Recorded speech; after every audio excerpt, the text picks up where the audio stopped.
Jim Hill, KKL9 News here Hey, in Los Jim. Angeles. Congratulations. Good to see you again. I see the smile that's on your face. Is that just a small example of how excited you and your teammates are to be here?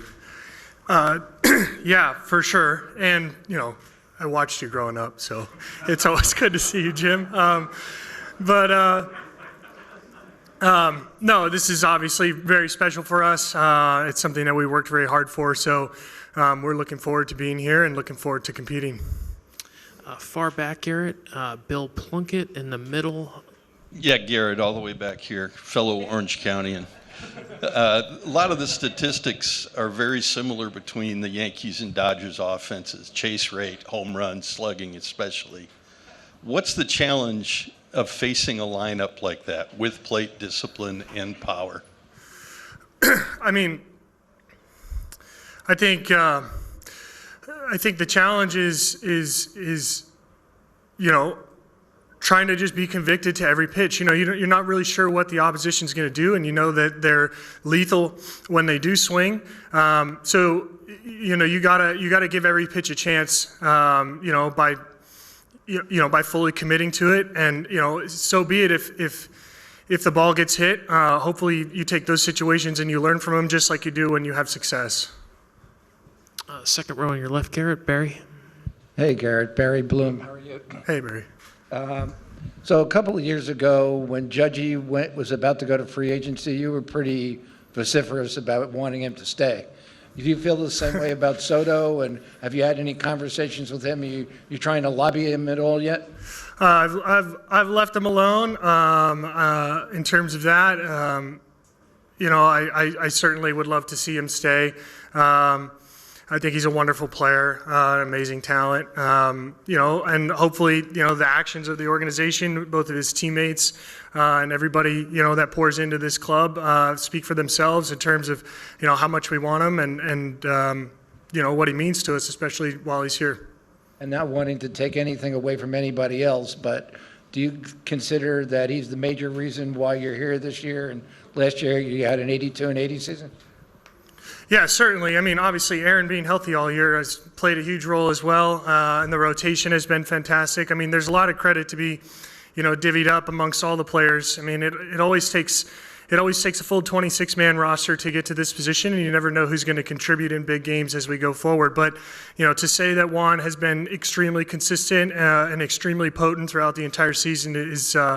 He's definitely done that for us, and that's been something that we've had to lean on at times, and at times, really enjoy, the fruits of his labor.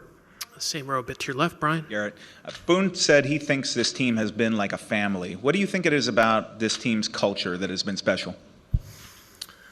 I think our communication is high. I think, we're really honest with each other about our emotions and about our feelings. I think that we are, really connected in the way that we play. We try to learn from our mistakes and just have open conversations about those things. And I think, when you have that type of closeness with your teammates, that's the kind of stuff that fosters relationships, that translate both to playing well and also having friends or family for a long time.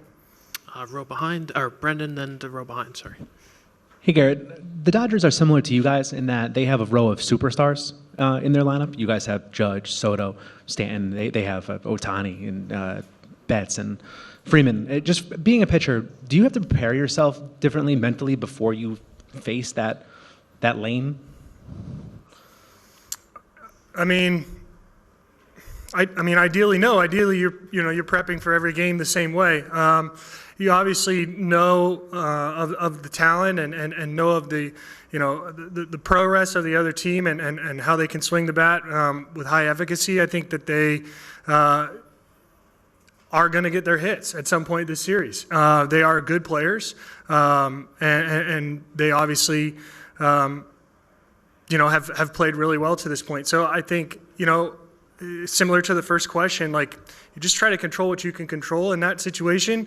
That's preparing like you normally do, and throwing as many convicted pitches as you can. Third row on your right, Anthony. Hey, Gerrit. Right here.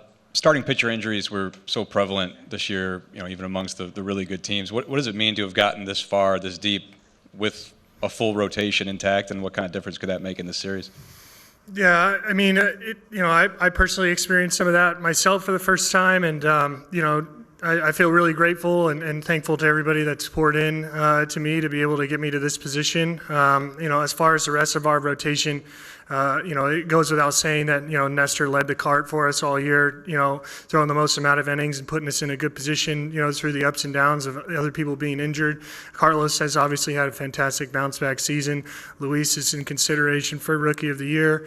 Clark Schmidt has been in a similar situation as mine, where he's had to bounce back. So.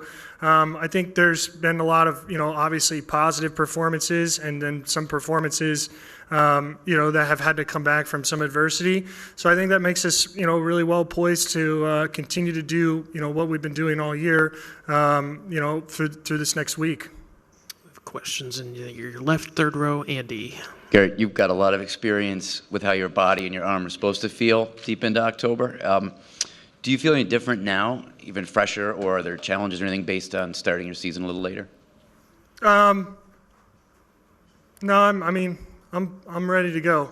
I would also like to add Marcus. Marcus obviously had a great season for us in reference back to that last question. And for you, Andy, I feel good to go. I'm in a good spot. We'll stay there with Gary and then Ron. Gerrit, you were a Friday night starter, not too far from here. Just what did you learn about being a big game pitcher at UCLA? I think the challenge in big games is to make them really, no bigger than they really are. It's the same game that we've been playing all year. I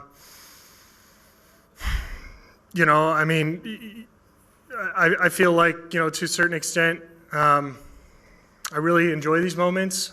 Just personally, I think that's, maybe part of experiencing a lot of them along the way. But also just the excitement that comes with competing against the best. And I guess, in UCLA, having pitched big games there and going through my career, it's been a wealth of experience that I've enjoyed.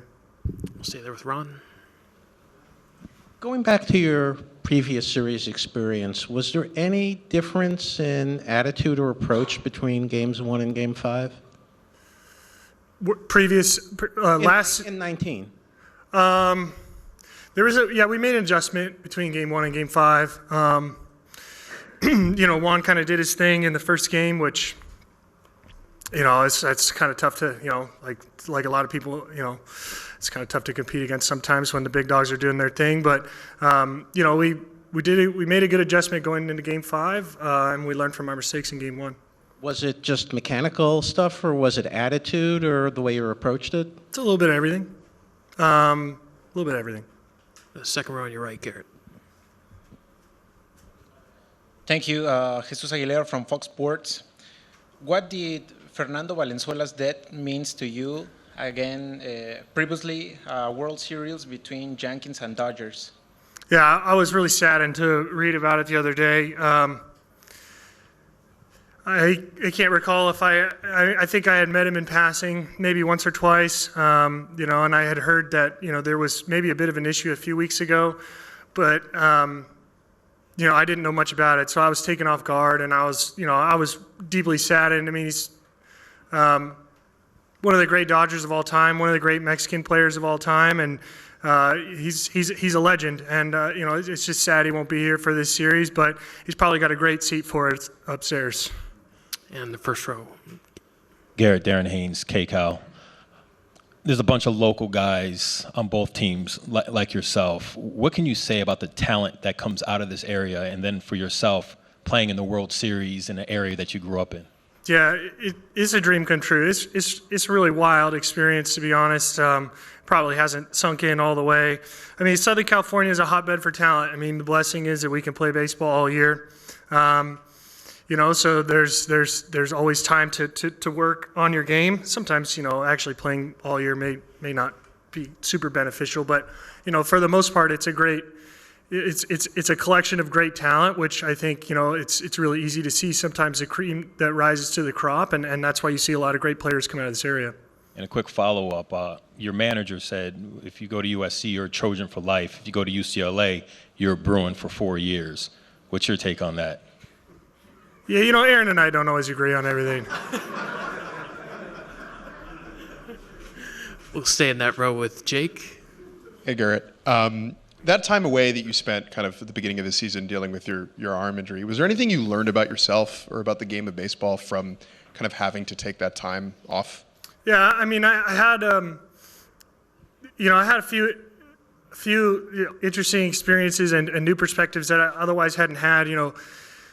Obviously, when we were at home, I was at all the games. But when the team goes on the road for 9 or 10 days, and you're playing with your kids every day and you're doing rehab, just the speed of the game, you kind of lose a little bit of feel for that, and you kind of lose a little bit of feel for the stresses or the ups and downs that emotionally the club is going through. So coming back into some games off the road trip is a really interesting perspective to just kind of view the game like very freshly and not be tainted with, some of the emotions that have been going on in the clubhouse or really just seeing the speed of the game. I found myself, feeling really blessed a lot of times to just take in a lot of the great players that we have, and see the game from just like, more of a, less of like a tactical, less like tactical and I guess like analytical for lack of a better word, but just like fresh and like this is just a baseball game, and watching body language and seeing how people are going about it, almost like like if you were taking your kid to a baseball game for the first time, like that experience is really raw and is rooted a lot in like the body language and the competitiveness of the players. And so that was a perspective that was nice to have, and hopefully I learned some things from it. Yeah. Do 2 more quick ones in the third row on your right. Hey, Gerrit, you mixed in a few sinkers against the Guardians in that Game 2 start. Do you see that pitch playing a role against some of the Dodgers righties? Yeah, I mean, I foresee myself doing whatever's necessary to get the out. And we'll finish up about 8 rows back on your right. Right here. Hey, Gerrit. Ray from Extra TV. Of course, you're on a team that's full of superstars and MVPs, but how do you guys keep each other grounded on and off the field, especially entering a stage like the World Series? That's a great question. I think, I think it comes down to the way that we prepare to do, kind of the mundane things. I think our leaders set a great example in going about their business every day and taking a professional and focused approach. Ideally, that permeates throughout the rest of the group, and there's opportunities for everybody on this team to be a leader at any different time. But there's a lot of stuff that goes on behind the scenes, and if you're taking, those reps at a championship level, preparing yourself for, trying to have championship execution while you're on the field, I think that's really what keeps you grounded, because the lights aren't on you, the TVs aren't on you, there's no glory while you're grinding in the cage. But if you go about your business the same way, it just kind of builds a connectivity between the two. All right, Gerrit, thank you so much. Appreciate it. Thank you.